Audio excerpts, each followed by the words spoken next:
Convido a amada igreja a abrir as suas Bíblias em Salmos 127. Hoje nós vamos falar sobre família. Na verdade, continuar falando sobre família. Quarta-feira nós falamos sobre como criar os filhos na disciplina e na admoestação do Senhor. Foi uma bênção esse estudo. E hoje nós vamos falar sobre família, um presente de Deus. Salmos 127. Amém? Diz assim: se o Senhor não edificar a casa, em vão trabalham os que a edificam. Se o Senhor não guardar a cidade, em vão vigia a sentinela. Inútil vos será levantar de madrugada, repousar tarde, comer o pão de dores, pois ele dá aos seus amados o sono. Os filhos são herança do Senhor, e o fruto do ventre o seu galardão. Como flechas nas mãos do valente, assim são os filhos da juventude. Bem-aventurado o homem que enche deles a sua aljava. Não serão envergonhados quando enfrentarem os seus inimigos no tribunal. Pai querido, fala ao nosso coração através da Tua palavra. Ó Deus, encontra em nós, ó Pai, um coração contrito e quebrantado, disposto a Te obedecer. Que o Teu Espírito Santo ilumine o nosso entendimento, Pai, e traga cativo o nosso entendimento nessa noite, para que, meu Deus, nós possamos entender e compreender a Tua palavra. No nome de Jesus eu oro. Amém. Como eu disse, nós estamos aí celebrando o mês da família, então nada mais justo do que durante esse mês nós falarmos sobre família.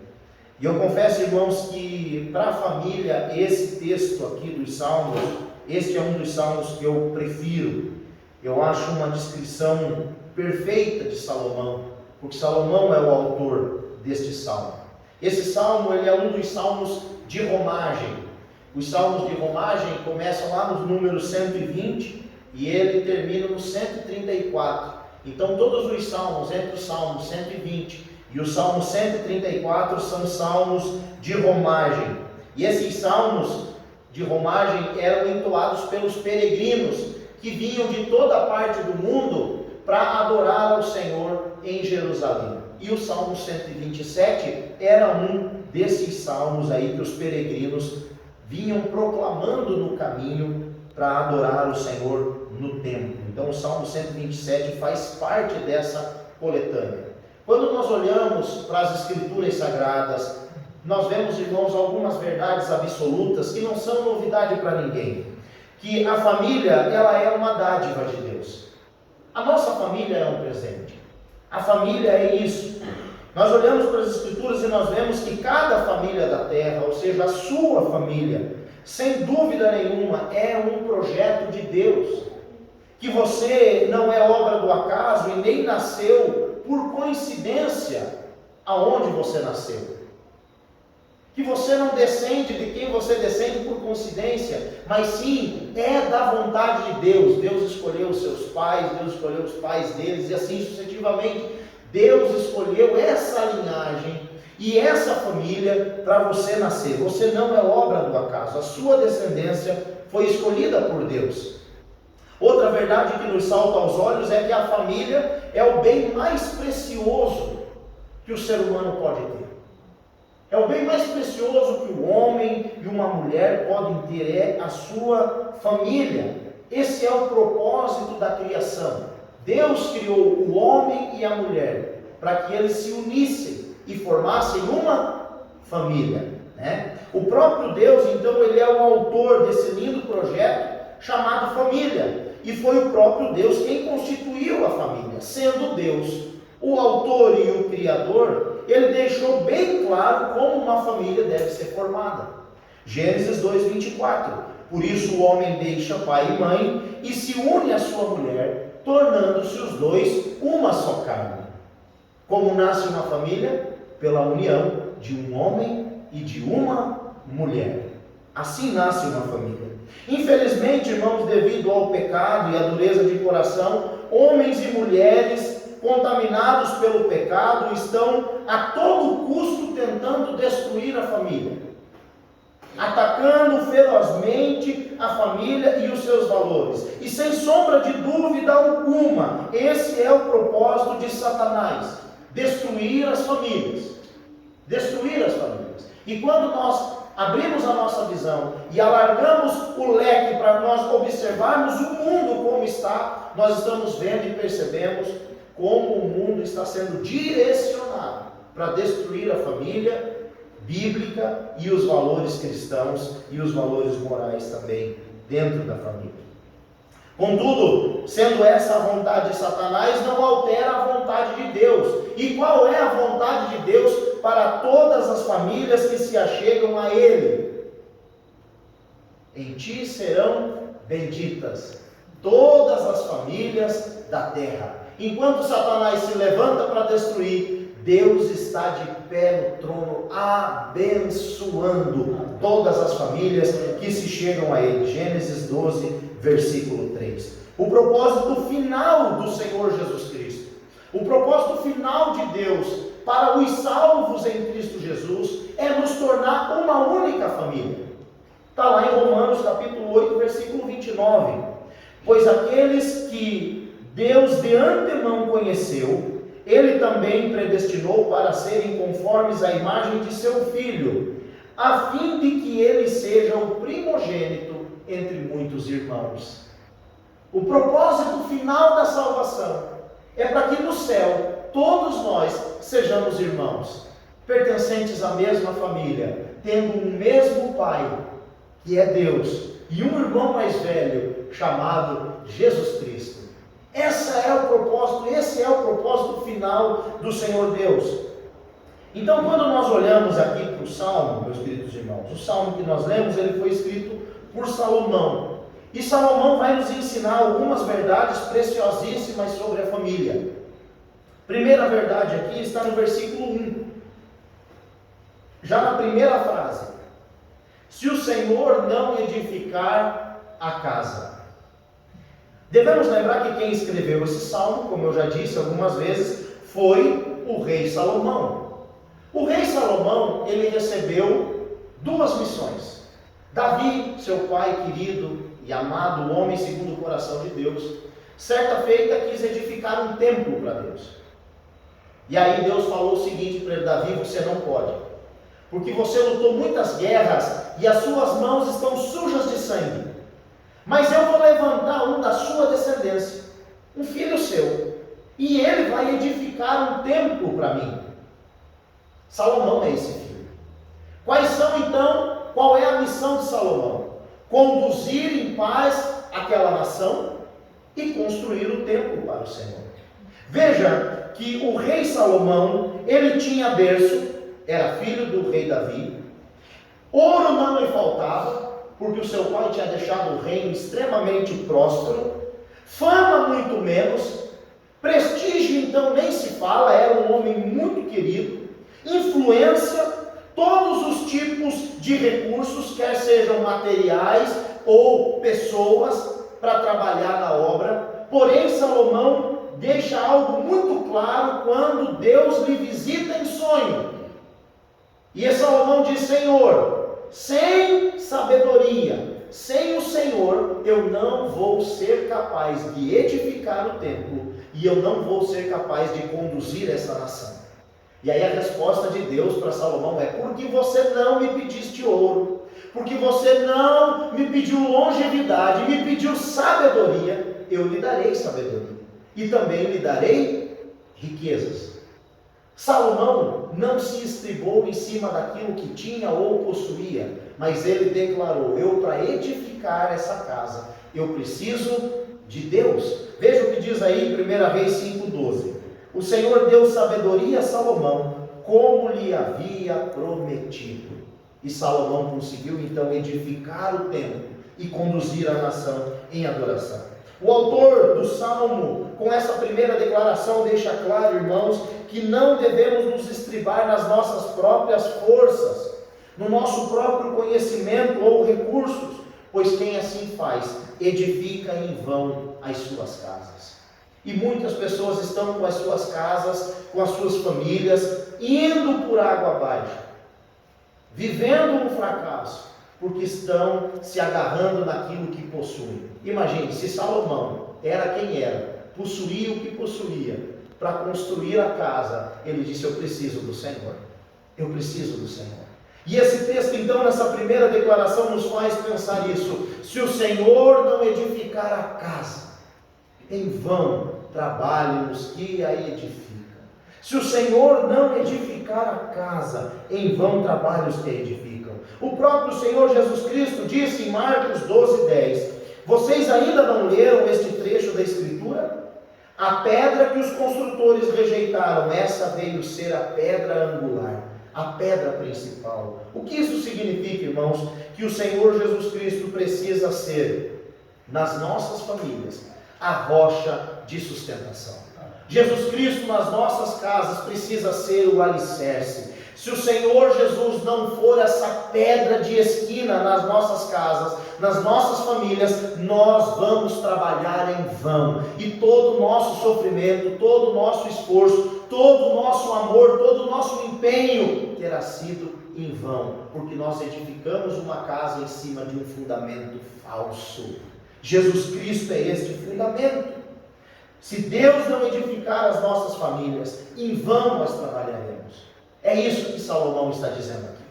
Se Deus não edificar as nossas famílias, em vão nós vamos trabalhar. Porque, meus queridos, é o próprio Deus quem nos guia, é o próprio Deus quem nos cuida, é o próprio Deus quem nos protege e nos orienta. É o próprio Deus. Em segundo lugar, versículo 2, Salomão diz o seguinte: será inútil levantar de madrugada, dormir tarde, comer o pão que conseguiram com tanto esforço. Salomão aqui está falando do casal. Salomão está falando do casal. Os primeiros 2 versículos desse salmo estão se relacionando ao casal. E Salomão está dizendo aqui, meus queridos irmãos, que muitos casais, infelizmente, têm desperdiçado as suas vidas correndo atrás de dinheiro, e somente isso. Ganham o mundo, mas perdem a alma. Ganharam o mundo, mas perderam um ao outro. Quantos casais vocês conhecem que estão assim? Ricos, uma linda casa, uma estabilidade financeira, mas dormem em camas separadas. Não tem carinho, não tem afeto, não tem admiração, mas são ricos, viajam, tem carro do ano, mas não tem um ao outro.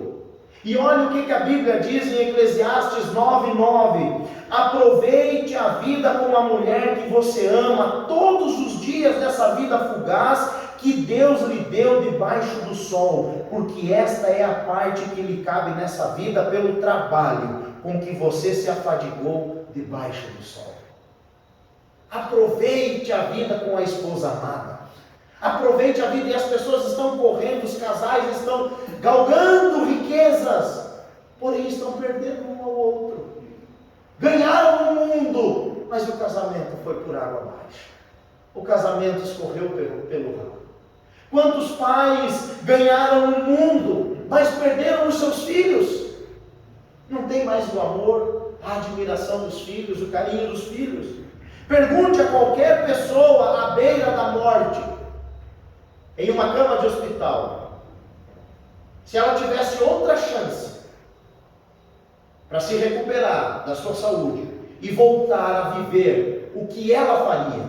E eu garanto para você que na maioria maçante e esmagadora dos casos, a resposta estaria relacionada à sua família, principalmente à sua esposa e aos seus filhos. Ninguém no leito de morte diz: me dá aqui na minha mão a chave da BMW. Ninguém no leito de morte ou na ânsia da morte diz assim: me dá a chave da cobertura do triplex. Ninguém. Na ânsia da morte, o que você mais quer é segurar na mão da pessoa amada e dizer para aquela pessoa o quanto você a ama, o quanto ela é importante para você. E muitas pessoas, muitos casais estão ganhando o mundo, mas estão perdendo suas famílias. Lucas capítulo 12, do 19 em diante, diz assim: então direi à minha alma, você tem em depósito muitos bens para muitos anos, descanse, coma, beba e aproveite a vida. Mas Deus lhe disse: louco, esta noite lhe pedirão a sua alma, e o que você tem preparado, para quem será? Assim é o que ajunta tesouros para si mesmo, mas não é rico para com Deus. Infelizmente, muitos casais têm acordado de madrugada, têm ido dormir tarde, têm comido aquele pão sofrido, têm ganhado o mundo, mas estão perdendo a sua alma.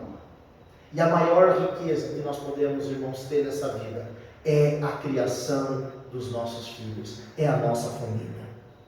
Os casais sensatos então buscam o Senhor em primeiro lugar em suas vidas e com isso alcançam as bênçãos do eterno, bênçãos de provisão. Mateus 6,33.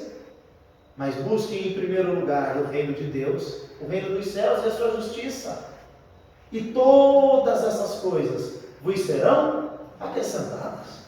Todas essas coisas. O trabalho, meus queridos irmãos, ele faz parte da vida.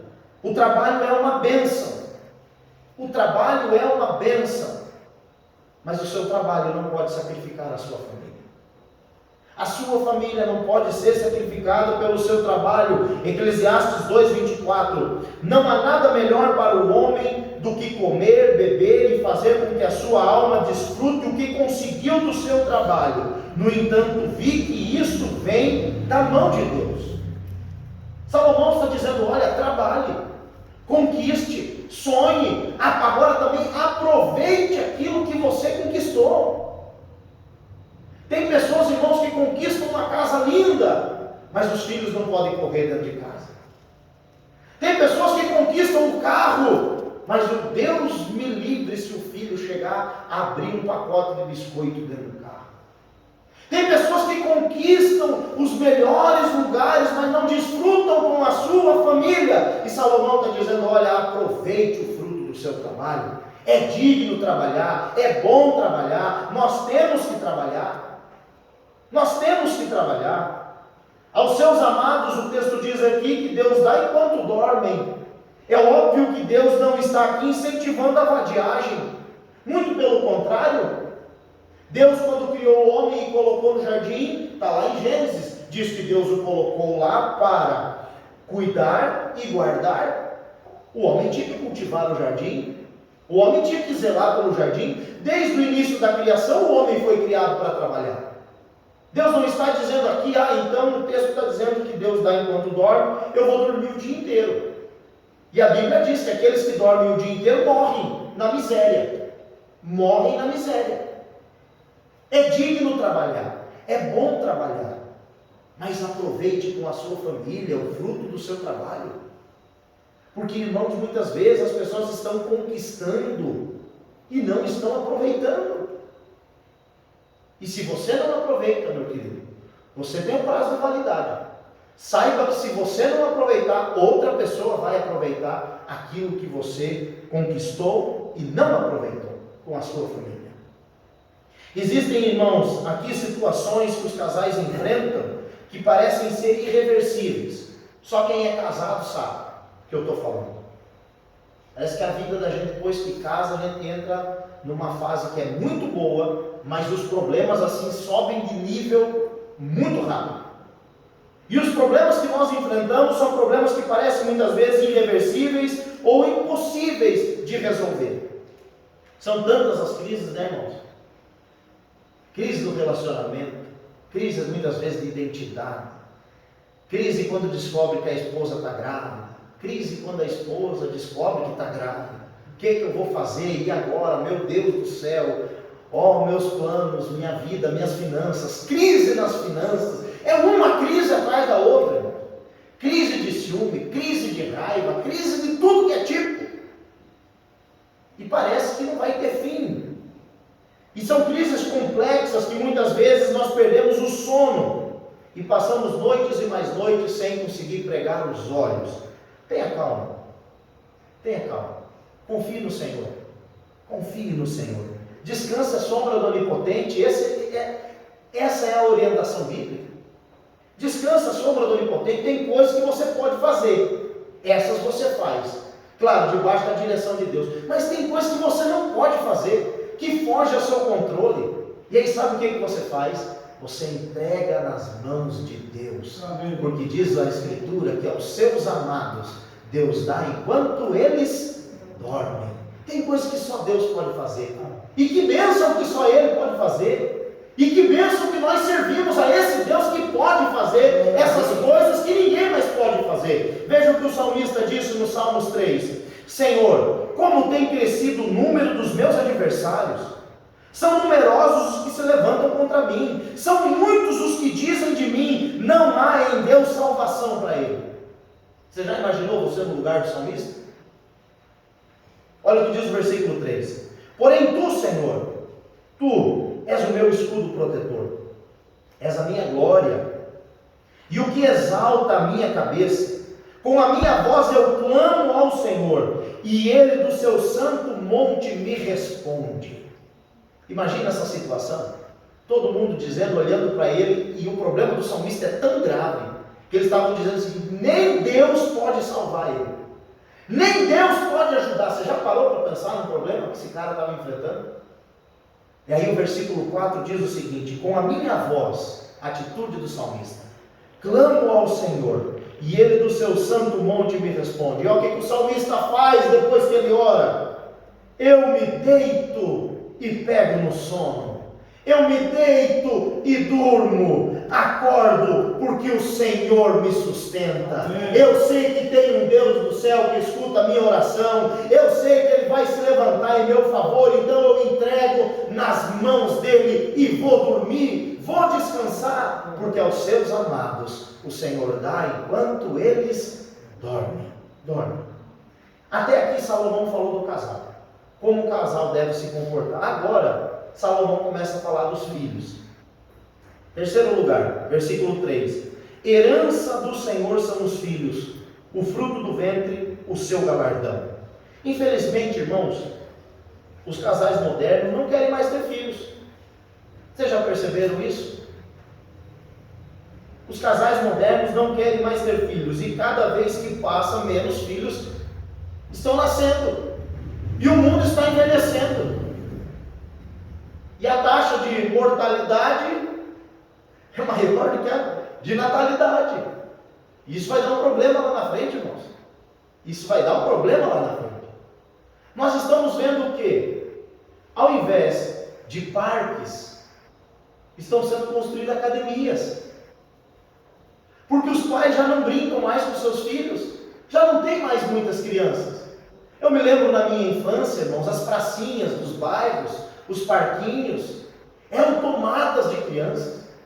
Hoje em dia você vai num parquinho, numa pracinha, cada vez o parquinho dentro da praça está menor. Antigamente o maior espaço dentro de um parque, de uma praça, era o quê? O parquinho, para as crianças brincar. Você olha para os condomínios de prédio já não são mais construídos pensados nas crianças. As quadras estão sendo substituídas, porque cada vez menos tem nascido crianças. Infelizmente, os pais modernos não querem mais ter filhos. E os motivos, escute bem, geralmente, não são todos, geralmente são motivos egoístas. São motivos egoístas. E isso é pecado. Isso é pecado. Eles preferem ser pai de pets, né? Ou de plantas. Mas é óbvio, irmãos, é muito mais fácil você criar uma samambaia. É muito mais fácil você criar um cachorro ou um gato do que uma criança. E tem ainda pai de pet que é responsável, que adota um bichinho, compra um bichinho ou uma plantinha, não dá água nem para uma samambaia, deixa a samambaia morrer. Quando o bichinho, o cachorrinho ou o gatinho está incomodando, eles se desfazem. Doam para alguém. É muito fácil ser pai de pet, pai de planta, mas nós fomos criados para ser pai de gente. A ordem do Senhor é para nós multiplicar e encher a terra, povoar a terra. O propósito do casamento bíblico é a geração de filhos. O propósito do casamento bíblico é a geração de filhos, e é óbvio que não estou aqui apoiando a ideia, irmãos, de fazer filho à torta e direita e colocar criança no mundo para sofrer. Não estou falando isso, porque existem famílias que não teriam condições nenhuma de ter filhos. Nenhuma.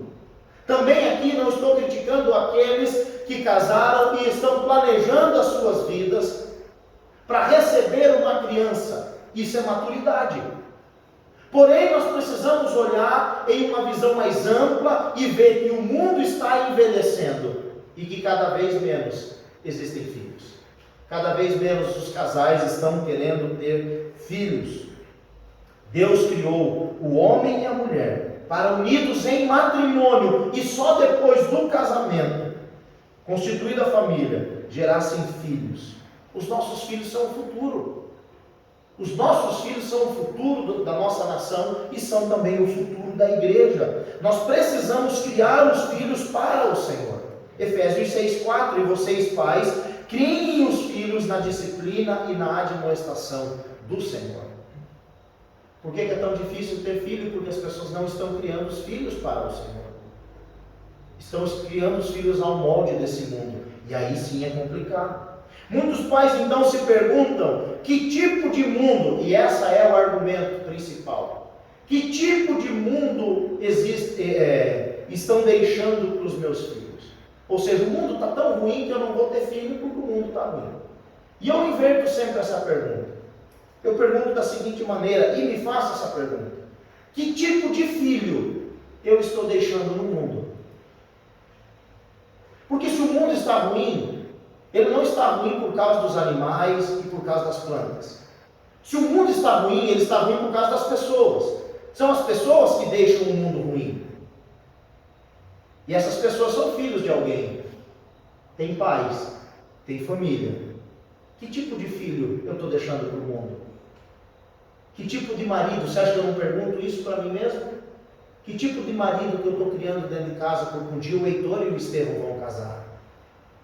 Que tipo de pai que eu estou educando o Heitor e o Estevão para ser? Que tipo de filho eu estou deixando no mundo? Qual é a minha contribuição para o mundo? Que tipo de ser humano eu estou colocando no mundo? E esse deve ser o nosso pensamento. Os filhos são um presente de Deus para o casal. Diz o texto: o fruto do ventre e o seu galardão. Galardão é uma recompensa. Os filhos são uma recompensa. Os nossos filhos, irmãos, os nossos filhos passarão sobre nós. Passarão sobre nós. E nós os devolveremos para Deus. E quando Deus for requerer o seu filho, e quando Deus for pedir o seu filho, e quando você tiver que apresentar o seu filho a Deus, como vai ser? Que tipo de filho você tem criado para apresentar ao Senhor? Deus confiou aos pais, a nós pais, uma grande responsabilidade e um grande privilégio, que é de administrar a sua herança. O que são os filhos aqui na Escritura? São herança. Olha o que o texto diz: herança do Senhor são os filhos. E o que é uma herança, irmãos? Aliás, uma herança ela precisa ser cuidada, gerida, administrada. Quantas pessoas você conhece que recebeu uma herança e desperdiçou tudo? Assim são os filhos. Deus lhe deu uma herança. Os filhos não são seus. A herança é dele. Os nossos filhos são dele. Ele deu esse privilégio para você, mãe, de gerar um filho. Ele deu esse privilégio para você, pai, de criar um filho. Mas os filhos são herança do Senhor. O Senhor concede esse presente a nós. E como você tem tratado essa herança do Senhor? Assim como uma herança terrena, os filhos demandam tempo, presença, investimento, cuidado e zelo, para que eles não se percam. Dificilmente, irmãos, um filho ou uma filha bem criado, amado, conhecedor da palavra, irá se perder nas drogas, irão se perder na prostituição ou no crime. Dificilmente. É óbvio, e eu sei que acontece, de alguns pródigos, achar que o mundo lá fora é melhor que o mundo dentro da casa do pai. Mas esses, quando estão a ponto de comer lavagem dos porcos, eles lembram do pai. E todo pródigo sabe e tem na sua consciência o caminho de volta para a casa do pai.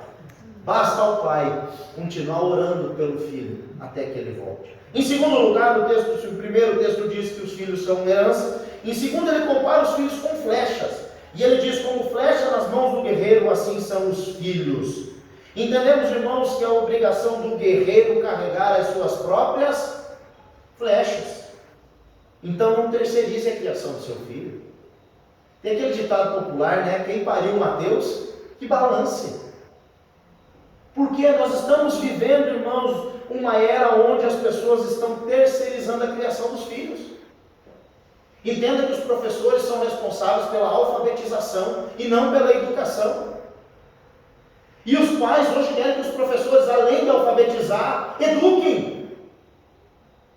E as crianças estão sendo criadas e educadas pelos tios e pelas tias da creche, pelo tio do futebol, pela tia da natação, pela tia da aulinha de inglês.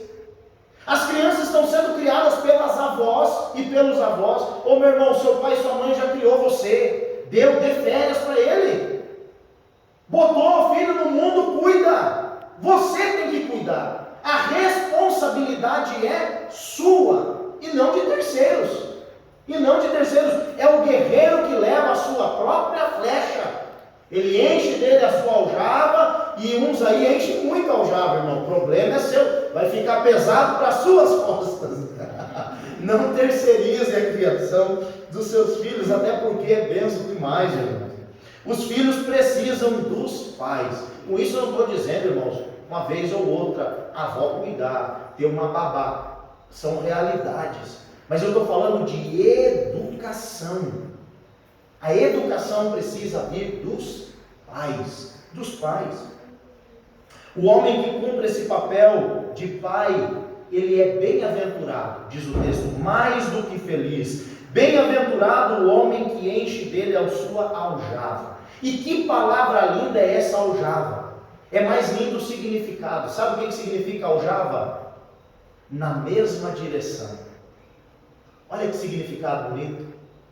Isso significa o que, meu querido irmão? Que se você criar o seu filho na direção certa, no caminho que é Jesus, amando o próximo, honrando a Deus, sendo honesto, sendo fiel à sua esposa, aos princípios bíblicos, os seus filhos vão caminhar junto com você, e juntos vocês vão chegar no céu, porque esse é o caminho da salvação, é na mesma direção. A aljava vai nas costas do guerreiro, a aljava vai no ombro do guerreiro, e assim segue o mesmo caminho. Assim são os filhos, diz as Escrituras. Nós devemos então, irmãos, carregar a aljava, e a aljava é carregada nas costas ou no ombro, e assim devemos carregar os nossos filhos. E aonde mais carregamos os nossos filhos? Para os pais, no coração. Para as mães, além do coração, no ventre. No bolso também, né, irmãos? Quem aí carrega esse filho no bolso? É uma bênção. E assim, os gastos sofrem conforme eles amadurecem, né? A gente pensa que vai ficar mais fácil e não fica, irmãos. É tão bom recém-nascido.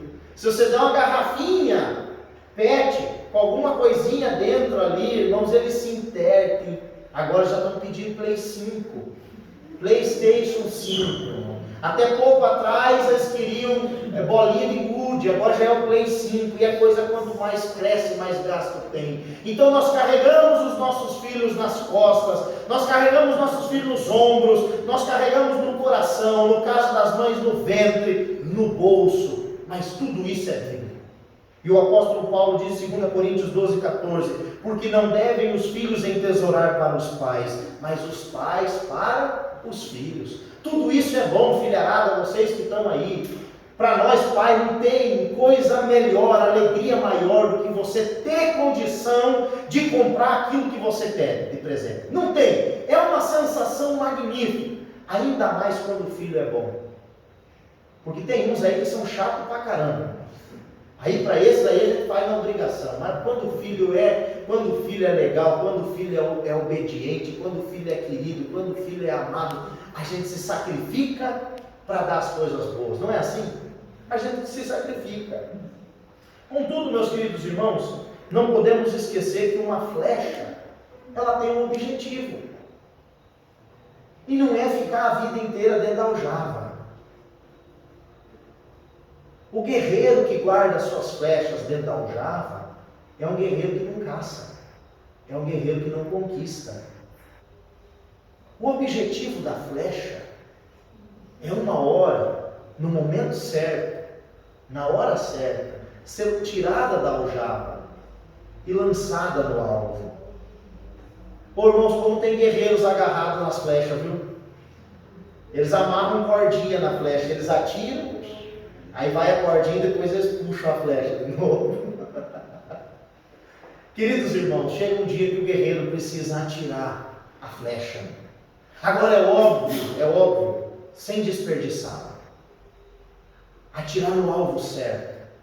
Por isso a importância de criar os filhos no caminho do Senhor. Porque se você criar os filhos no caminho do Senhor, dificilmente você vai errar o alvo.